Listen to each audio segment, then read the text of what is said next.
Bonjour à tous et bienvenue pour ce 13e JT d'Autoplus en direct des allées du Mondial de l'Automobile de Paris. Vous pensez avoir fait le tour des nouveautés de ce salon? Détrompez-vous, vous n'avez pas encore vu le Toyota CHR, ni même le Suzuki Vitara et encore moins la Hyundai i20.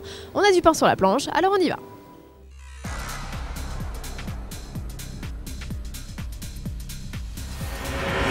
Que vous ayez ou non visité le salon, vous ne serez pas surpris d'apprendre que c'est une véritable déferlante de 4x4 crossover et autres SUV à laquelle nous faisons actuellement face, excepté quelques stands type Ferrari, Lamborghini, Rolls-Royce et d'autres irréductibles. Pour le moment, tout le monde a son baroudeur.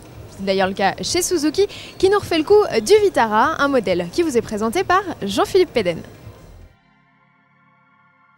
Retour aux sources pour le Suzuki Vitara qui se métamorphose en crossover citadin. Le japonais cherche à en découdre avec son compatriote Nissan Juke, mais également avec le Peugeot 2008 et le Renault Captur. Côté look, il ne s'agit toutefois pas d'une révolution par rapport à l'ancienne génération, même si les projecteurs effilés lui donnent un sacré coup de jeune. Contrairement à ses rivaux français, le Vitara est disponible en option avec la transmission intégrale. Sur les versions 4x4, le système All Grip de nouvelle génération est caractérisé par 4 modes sélectionnables. Auto, la priorité est ainsi donnée à l'économie de carburant. Sport, neige et lock pour le tout-terrain. Sous le capot, vous aurez le choix entre 2 1,6 litres, essence ou diesel, mais de même puissance, 120 chevaux. Les mêmes que ceux du grand frère S-Cross. Côté équipement, Suzuki inaugure un système de freinage automatique à faible vitesse. À bord, le nouveau Vitara pourra recevoir en option un grand toit panoramique qui couvre aussi bien les sièges avant que les sièges arrière. Il est ici recouvert d'un filet occultant.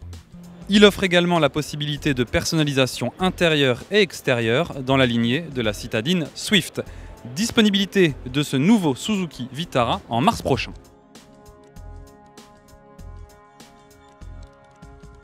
Aucune date de commercialisation prévue pour le Toyota CHR, mais ce crossover compact hybride à la robe bleue n'est pas uniquement là pour faire de la figuration. En effet, malgré son statut de concept, il annonce l'avenir de la marque. Voyez les explications de Max K. Tout d'abord, ce petit SUV 3 portes annonce le nouveau style du constructeur nippon. Le logo central prend une place importante et il est relié au projecteur par une bande noire laquée, ce qui n'est pas sans rappeler les dernières productions Renault. À l'avant comme à l'arrière, les feux en relief donnent un effet 3D. Leur taille conséquente doit masquer les coins de la voiture pour fluidifier l'ensemble selon Toyota. Les ailes très larges et la haute ceinture de caisse donnent à ce concept une allure sportive, renforcée par le vitrage latéral très court. Le CHR Concept est campé sur des jantes de 21 pouces et possède une garde au sol digne de celle d'un vrai tout-terrain. Ce prototype inaugure une plateforme modulaire inédite ainsi qu'une toute nouvelle évolution de la mécanique hybride non rechargeable de la Prius. La prochaine génération de la célèbre berline pourrait bien reprendre ces éléments. Enfin, le CHR Concept préfigure un futur crossover urbain hybride avec lequel Toyota veut réunir le concept de baroudeur des villes du premier RAV4, la technologie hybride de la Prius et l'agilité du coupé GT86.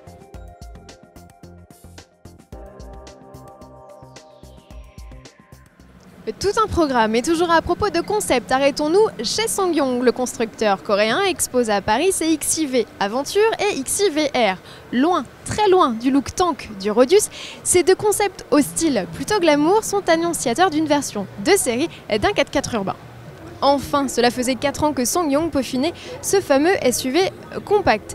Ces deux concepts préfigurent à 95% les modèles de série que nous verrons débarquer à l'horizon 2015. Et pour la petite histoire, il s'agit de pré-série transformées en concept.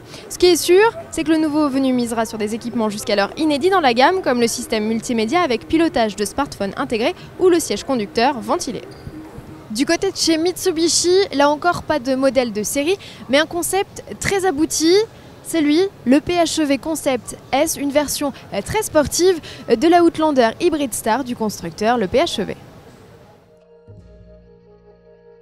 Commercialisé depuis peu, le Mitsubishi Outlander PHEV est le véhicule hybride rechargeable le plus vendu en France. Un succès qui doit plus à sa technologie novatrice qu'à un style un peu fade, mais ce dernier est sur le point de changer.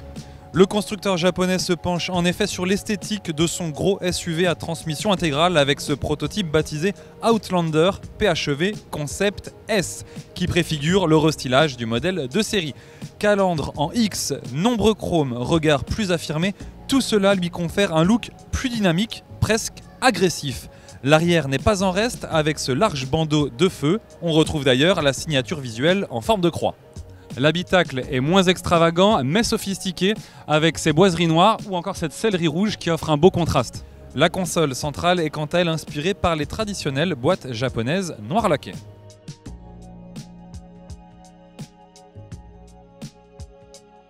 Techniquement, pas de changement, Mitsubishi reprend la combinaison hybride rechargeable associant un 4 cylindres essence à 2 blocs électriques.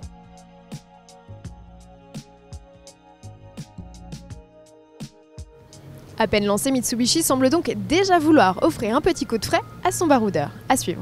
Du côté de chez Honda, les SUV sont nombreux et les modèles présentés sont plus vrais que nature. En tête de gondole, celui qui se trouve juste derrière moi, le HR-V. Ce baroudeur estampillé concept en Europe est déjà commercialisé au Japon, moins long qu'un Qashqai. Il prétend pourtant offrir une habitabilité comparable, à vérifier sur pièce dès son arrivée à l'été 2015.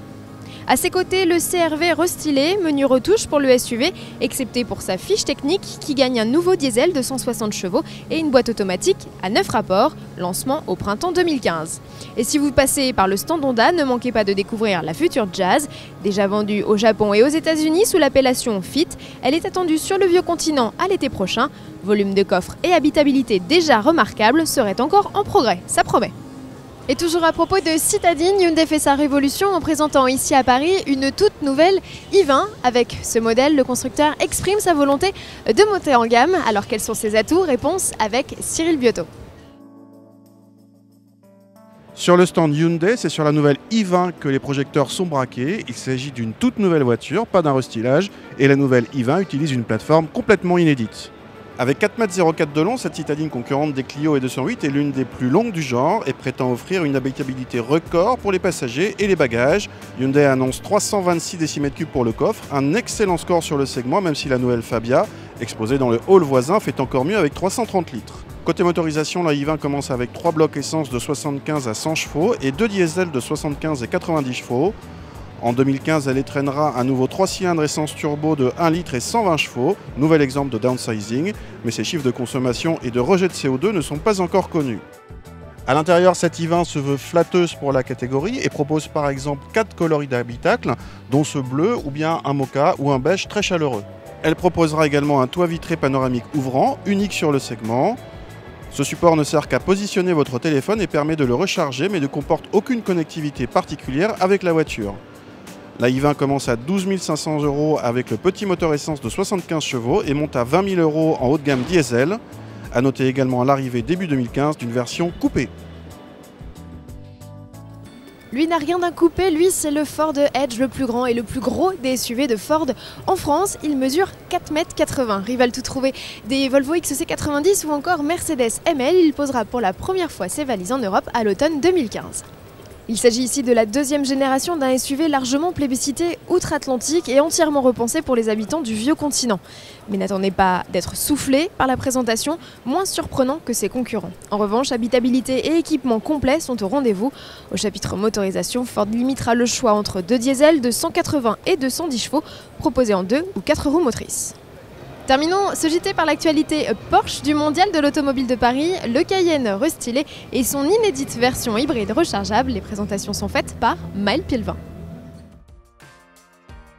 Chez Porsche, on a beau chercher, on ne voit pas de nouveautés à proprement parler sur ce stand du Mondial de l'Automobile.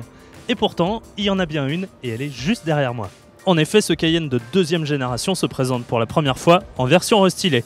Ça ne saute pas aux yeux, c'est sûr, pourtant le regard est légèrement modifié, plus affûté avec les feux à LED 4 points, tandis que les prises d'air s'inspirent de son nouveau petit frère, le Macan. À l'arrière, les feux en 3D s'allongent, le haillon est mis à jour et la double sortie d'échappement s'intègre désormais au bouclier. À l'intérieur aussi, les changements sont minimes, se limitant à l'arrivée de ce nouveau volant sport multifonction, inspiré de la 918 Spider. Vous l'aurez compris, c'est sous le capot que ce Cayenne change le plus.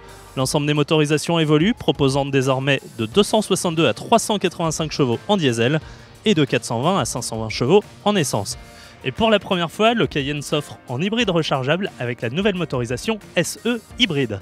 Capable de 36 km en mode 100% électrique et de 125 km/h en pointe, il n'en affiche pas moins une puissance digne de la marque, 416 chevaux avec un V6 3 litres de 333 chevaux et un bloc électrique de 95 chevaux. Ainsi équipé, les consommations descendent à 3,4 litres au 100 km/h. Comptez un peu plus de 68 500 € en diesel, 84 000 € pour le SE hybride et jusqu'à 131 000 € pour le Cayenne Turbo. Rendez-vous demain, vendredi, pour l'ultime JT d'Autoplus en direct des allées du Mondial de l'Automobile de Paris. Une édition spéciale cabriolet avec en chef de file le Mazda MX-5 et la BMW série de cab. À demain.